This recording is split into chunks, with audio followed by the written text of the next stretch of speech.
You're with the Breaker-Leggers, and we're in London at the Old Vic to see Tom Stoppard's Rosencrantz and Guildenstern Are Dead. Stay tuned to find out how many legs. Whether it's break a leg or leg it.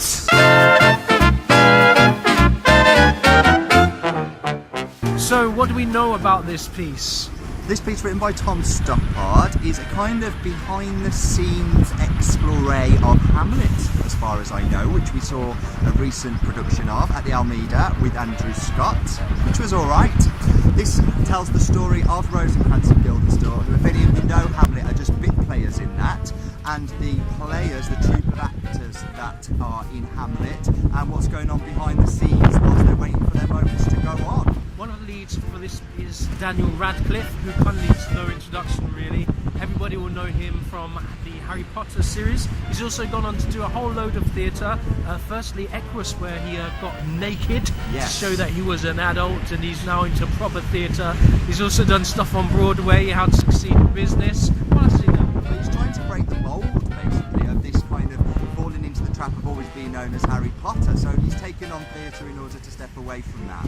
Also in the cast is Joshua McGuire, and they're basically playing the two leads off against each other, so we're interested to see how that's going to play out. Don't really know that much about this piece beyond it's about the two parts that are in Hamlet, so we love Tom Stoppard, so it's an open book, we'll see what happens. It's a 2-day Tom Stoppard for us, as we'll see Travis's a bit later, but we'll catch you in the interval to this and let you know what we think. So we've come to the interval of Rosencrantz and Guildenstern Are Dead, which means it is time for the Breaker-Leggers 30-second interval breakdown. Go! So the piece is about Rosencrantz and Guildenstern from Hamlet. They're kind of in this limbo state. It's a bit like Waiting for Godot in a way. They're kind of being pulled along in this limbo place.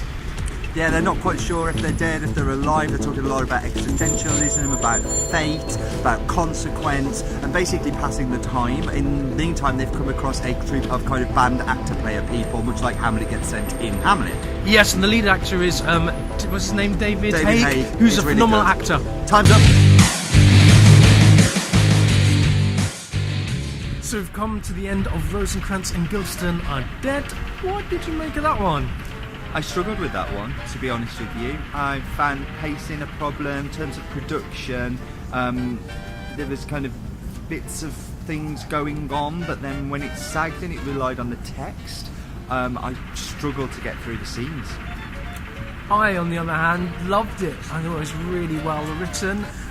Lots of themes going on, mortality, fate, kind of the main characters being dragged along by inevitable events that are obviously Hamlet. I'd say you've got to know Hamlet. This piece is kind of the Wicked to the Wizard of Oz, or is it the Rogue One to Star Wars Episode 4? So you've got to know what Hamlet is about in order to kind of fully understand this. Once you get that, it's quite clever in a way. For me, standout performance was David Haig. Loved him anyway from when he was just down the road at the Young Vic in Blue Orange, which is phenomenal. So David Haig, he is this actor, he's almost like a Bottom-like character from A Midsummer Night's Dream, kind of a known actor. He loves his death scenes, kind of understands that... Very dramatic, very over the top, a proper lovey. So it's almost taken the mickey out of Shakespeare in a way as well. It kind of notes itself, kind of saying that everybody dies in some way or another, and us as actors, we love to perform our deaths, dying in one way or another. So it's really well written in that regard. For me, part of the problem was the strength of David's performance and also the strength of Joshua McGuire's performance. The big draw of this piece for people that don't know Tom Stoppard or don't know Hamlet is going to be the inclusion of Daniel Radcliffe in the cast. But having Daniel Radcliffe up against two really experienced, very well respected stage actors really does kind of put him in quite a shadow, and I found that he struggled to step out of that, and his ability, or their lack of ability in regards to acting, kind of became very, very exposed. Yeah, he's a very committed performer. But I think it's just that technical, maybe, ability. It's not as...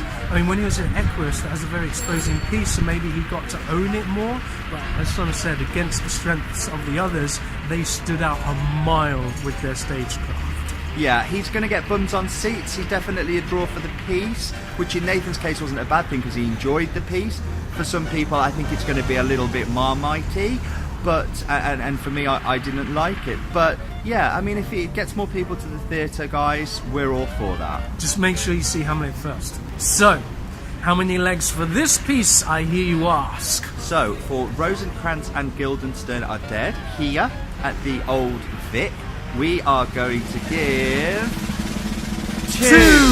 Two legs. It is a split score. How many were you going to give it and why? I would have given it 1. For me, it just did nothing for me. I drifted off, especially in the first act a couple of times, which felt long. The bits of production that were interesting were too few and far between. Didn't capture me, didn't compel me. I possibly would have left at the interval. I'm glad that I didn't, because the second act was better. It was shorter. And it did have a bit more going on with regards to production, intrigue, and it felt where a lot of where the plot was kind of wrapped up and sitting, but I just didn't enjoy it. Wasn't for me. Me, on the other hand, I'd give it 3, definitely 3 legs. I enjoyed the text, I loved the performances.